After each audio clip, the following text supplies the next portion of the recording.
Movie کے شروع میں ہمیں ایک اسپیس شپ دکھایا جاتا ہے جس کا نام ایولون ہے۔ یہ ارتھ سے دوسرے پلانٹ کی طرف جا رہا تھا۔ اس میں 5000 پیسنجرز اور 258 کرو ممبرز تھے۔ یہ شپ ارتھ سے پلانٹ کی طرف ٹریول کر رہا تھا۔ اسے وہاں پہنچنے میں 120 ایئرز لگنے والے تھے۔ اس شپ میں جتنے بھی لوگ تھے وہ سب ہائیڈرونیشن پوڈ میں تھے اور یہ سب 120 ایئرز تک اسی میں سوتے رہیں گے۔ اب ہمیں اس اسپیس شپ ایولون کو دکھایا جاتا ہے۔ وہ سائز میں بہت بڑا ہوتا ہے اور وہ دکھنے میں بہت خوبصورت بھی تھا۔ جب یہ اسپیس شپ اپنی منزل کی طرف جا رہا ہوتا ہے تو راستے میں بہت ساری تعداد میں اسٹون اس اسپیس شپ کے راستے میں آتے ہیں۔ کیونکہ اسپیس شپ آٹو پائلٹ پر تھا تو وہ اپنی ساری انرجی خود کو پروٹیکٹ کرنے کے لیے لگا دیتا ہے اور ایزیلی اس میں سے باہر نکل جاتا ہے۔ لیکن ہم دیکھتے ہیں کہ ایولون میں کچھ ایرر آ گیا ہے جو آٹو پائلٹ پر ہونے کی وجہ سے سب ایرر ریموو کر دیتے ہیں، لیکن ایک ایرر اس میں باقی رہ جاتا ہے جس کو مینولی ریموو کرنا تھا، جو کوئی انسان ہی کر سکتا تھا۔ اب اس ایرر کی وجہ سے وہاں موجود ایک انسان جاگ جاتا ہے اور وہ دیکھتا ہے کہ باقی سب تو وہیں پر سو رہے ہیں۔ وہ میٹنگ روم میں جاتا ہے اور وہاں پر کوئی بھی موجود نہیں ہوتا۔ کمپیوٹر اس کو انسٹرکشن بھی دیتا ہے لیکن اس کو کچھ بھی سمجھ نہیں آتا وہ کیا کرے، اور جب یہ بات اس کو پتہ چلتی ہے کہ وہ 19 ایئرز پہلے ہی جاگ گیا ہے تو وہ بہت حیران ہوتا ہے۔ وہ ایولون میں ہونے والی پرابلم کے بارے میں ارتھ پر انفارم کرنا چاہتا تھا، لیکن جب اسے پتہ چلتا ہے کہ میسج کے جانے میں بہت ٹائم لگ جائے گا اور واپس رپلائی کے آنے میں بھی، تو اس کو کچھ بھی سمجھ نہیں آتی۔ جب اچانک اس کو اسپیس شپ میں ایک آدمی نظر آتا ہے جس کو دیکھ کر اس کو تھوڑی تسلی ہوتی ہے کہ کوئی تو ہے جو اس کے ساتھ جاگ گیا ہے، لیکن جب وہ اس کے پاس جاتا ہے تو وہ ایک اینڈرائڈ روبوٹ ہے جو ایک بار میں کام کرتا تھا۔ وہ اسے دیکھ کر وہیں بیٹھ جاتا ہے۔ نیکسٹ ڈے وہ اپنے پوڈ میں دوبارہ سونے کی کوشش کرتا ہے لیکن وہ نہیں سو پاتا اور نہ ہی اس کا کوئی ممبر اس کی ہیلپ کر سکتا تھا۔ وہ کرو ممبر کے روم میں انٹر ہونے کی کوشش کرتا ہے لیکن وہ وہاں بھی نہیں جا پاتا۔ وہ اس ڈور کو بھی توڑنے کی کوشش کرتا ہے لیکن اس سے ایسا بھی نہیں ہوتا کیونکہ وہ ڈور بہت ہی مضبوط تھا۔ اب جب ہم دیکھتے ہیں کہ وہ ہار مان لیتا ہے اور وہاں پر موجود شپ میں ہی ڈفرینٹ ایکٹیویٹیز سے خود کو مصروف رکھنے کی کوشش کرتا ہے، وہ وہاں پر باسکٹ بال کھیلتا ہے اور بھی وہ وہاں پر بہت سی ایکٹیویٹیز کرتا ہے، لیکن اب وہ ان سب چیزوں سے بہت بور ہو گیا تھا۔ پھر اس کو بار ٹینڈر کے پاس جاتا ہے اور اس سے پوچھتا ہے لیکن وہ بھی اس کی ہیلپ نہیں کر سکتا۔ اب جم کو پتہ چلتا ہے کہ یہاں پر اسی جگہ پر ایسے ہی وہ مر جائے گا، وہ اکیلا یہاں پر نہیں رہ سکتا۔ وہ اپنے پوڈ میں بھی سو نہیں سکتا تھا کیونکہ یہ صرف ارتھ پر ہی سو سکتا تھا، وہ اکیلے یہ سب نہیں کر سکتا تھا۔ دن بدن اس کی حالت خراب ہونے لگی تھی۔ اس نے اسپیس سوٹ پہن کر خودکشی کرنے کی بھی کوشش کی تھی کیونکہ کچھ دن بعد اس نے مر ہی جانا تھا۔ پھر وہ اندر آ جاتا ہے اور اس کی حالت بہت خراب تھی۔ وہ یہ بھی نوٹس کرتا ہے کہ شپ میں ہونے والی چینجز کو، لیکن اس کو کچھ سمجھ نہیں آتا کہ وہ کیا کرے۔ تو وہ دیکھتا ہے کہ ایک لڑکی جو بہت خوبصورت تھی، اس نے سوچا کہ وہ اس کو اپنے ساتھ جگا دیتا ہے۔ وہ یہ بات بار ٹینڈر سے شیئر کرتا ہے اور اس سے کہتا ہے کہ تم اس بارے میں اسے نہیں بتاؤ گی کہ میں نے کیا کیا۔ نیکسٹ ڈے وہ اس کو پوڈ میں کچھ چینجز کر کے اس کو بھی جگا دیتا ہے۔ وہ یہ سب دیکھ کر بہت حیران ہو جاتی ہے کیونکہ باقی سب پیسنجر ابھی تک سو رہے تھے۔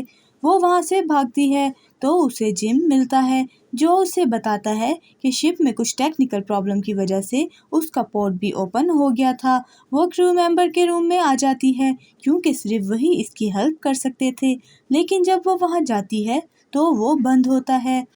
جم اس کو بتاتا ہے کہ میں پہلے بھی اس کو اوپن کرنے کی کوشش کر چکا ہوں لیکن یہ اوپن نہیں ہوا۔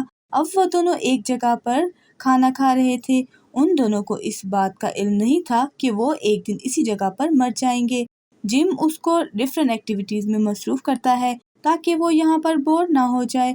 وہ اسے یہاں پر خوش رکھنے کی ترکیب بتاتا ہے۔ وہ وہاں پر انجوائے کرتے ہیں۔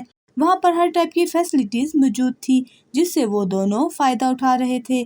جم کیونکہ لوور پیسنجر تھا تو وہ زیادہ فیسلٹیز یوز نہیں کر سکتا تھا، لیکن ارورا کے پاس گولڈن کارڈ تھا جس کی وجہ سے بہت سی فیسلٹیز کو ایکسیس کر سکتی تھی۔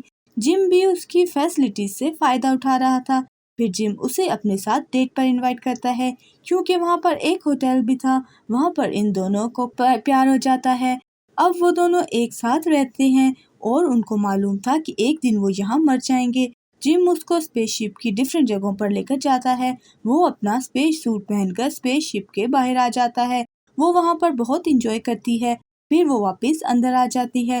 پھر ایک دن جم ارورا کو پرپوز کرنے کے بارے میں سوچتا ہے.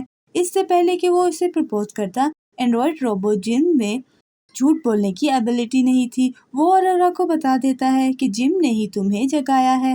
ارورا کو یہ سب سن کر بہت دکھ ہوتا ہے. وہ جم سے بہت ناراض ہوتی ہے اور اسے جم پر بہت غصہ آتا ہے. وہ اس سے بہت جھگڑتی ہے. وہ بہت زیادہ روتی ہے. وہ اس سے پوچھتی ہے کہ تم نے ایسا کیوں کیا، جس کا جم کے پاس کوئی جواب نہیں ہوتا. اب وہ دونوں علیحدہ ہو گئے تھے. تبھی ارورا اور جم نے اسپیس شپ میں ہونے والی چینجز کو بھی نوٹس کیا تھا. یہ سب ایرر کی وجہ سے ہوا تھا جو اسٹون سے ٹکرانے کی وجہ سے شپ میں پرابلمز ہو گئی تھی. وہ ابھی تک ٹھیک نہیں ہوئی تھی. ایک دن جب جم سو رہا تھا، ارورا اس کے پاس آتی ہے اور اس کو مارنے لگتی ہے. وہ اسے بہت مارتی ہے اور پھر وہ رونے لگ جاتی ہے کیونکہ وہ بہت بے بس ہو چکی تھی اور وہ کچھ بھی نہیں کر سکتی تھی. پھر ایک دن ان کو پتہ چلتا ہے کہ سسٹم کی خرابی کی وجہ سے ایک کرو ممبر جو کہ شپ کا کیپٹن تھا وہ جاگ گیا ہے. وہ ان کے پاس جاتے ہیں اور اپنی ساری سچویشن بتاتے ہیں. وہ کیپٹن جم سے کہتا ہے کہ ارورا کا تو پورٹ میں ایرر کی وجہ سے نہیں اٹھی. تو جم اپنی غلطی ایکسیپٹ کرتا ہے. وہ کہتا ہے کہ یہ سب میں نے ہی کیا تھا. ارورا اس بارے میں سب جانتی ہے. وہ کیپٹن دیکھتا ہے کہ اسپیس شپ میں بہت سے ایرر آ گئے ہیں جن کو مینولی ہی ٹھیک کیا جا سکتا ہے. کچھ دیر بعد ہم دیکھتے ہیں کہ کیپٹن کی طبیعت خراب ہونے لگتی ہے.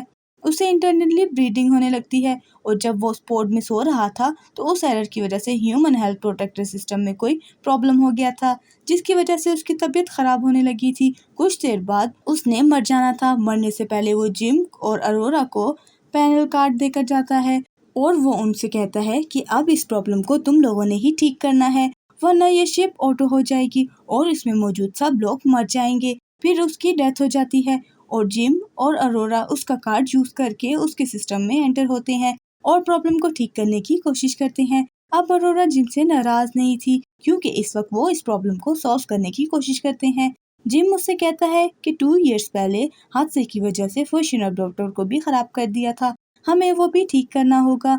خوش قسمتی سے جم ایک انجینئر تھا. وہ اس فوشن کو ٹھیک کر دیتا ہے لیکن اس اسپیس شپ کی ہیٹ کا دروازہ جس سے ہیٹ باہر جاتی تھی وہ بند ہو گیا تھا جس کو مینولی اوپن کرنا تھا. جس کو اوپن کرنے کے لیے جم کو باہر جانا تھا. جم کے باہر جا کے بچنے کے چانسز بہت کم تھے لیکن اس کے علاوہ اور کوئی آپشن بھی نہیں تھا. جم اپنا اسپیس شپ ڈریس پہنتا ہے اور باہر جانے لگتا ہے. وہ باہر جانے سے پہلے ارورا کو سمجھاتا ہے کہ وہ اندر کن چیزوں کو کنٹرول کرے. ارورا کو معلوم تھا کہ جب جم باہر جائے گا تو ویوز کی شدت کی وجہ سے اس کا یہ سوٹ بھی چل سکتا ہے. اس کے مرنے کے چانسز بہت زیادہ تھے. جب وہ باہر جاتا ہے تو وہ اس کے ڈور کو پرفیکٹلی اوپن کر دیتا ہے جس کی وجہ سے ہیٹ اب باہر جانے لگی تھی. سب ٹھیک ہو گیا تھا لیکن جم کا اسپیس سوٹ کی وائر ٹوٹ جاتی ہے جس سے وہ نیچے گرنے لگتا ہے. لیکن ارورا جلدی سے اپنا اسپیس سوٹ پہن کر باہر آ جاتی ہے اور اس کو اندر لے آتی ہے. وہ اس کو آٹو پائلٹ مشین میں ڈال کر اس کو ہوش میں لانے کی کوشش کرتی ہے. اس کو لگتا ہے کہ جم اب مر گیا ہے لیکن تھوڑی دیر بعد جم کو ہوش آ جاتا ہے. ارورا اس کو دیکھ کر بہت خوش ہوتی ہے. اب دونوں نے اس ریالٹی کو ایکسیپٹ کر لیا تھا کہ وہ دونوں ایک دوسرے کے ساتھ رہنے لگتے ہیں کیونکہ اب ان کو اسی اسپیس میں لائف سپینڈ کرنی تھی اور ان کے پاس کوئی اور آپشن نہیں تھا. تو 90 ایئرز بعد جب باقی پیسنجر کریو ممبرز کو ہوش آتا ہے تو ان کو پتہ چلتا ہے کہ 19 ایئرز پہلے 2 لوگ جاگ گئے تھے جنہوں نے اسپیس شپ کی حفاظت کی تھی. اب یہ ایک کالونی بن گئے تھے اور سب وہاں پر خوشی خوشی رہنے لگے تھے. اسی کے ساتھ یہ مووی یہیں پر اینڈ ہو جاتی ہے. Thank you for watching. Movie اچھی لگی ہو تو لائک، شیئر اور چینل کو سبسکرائب ضرور کیجیے گا.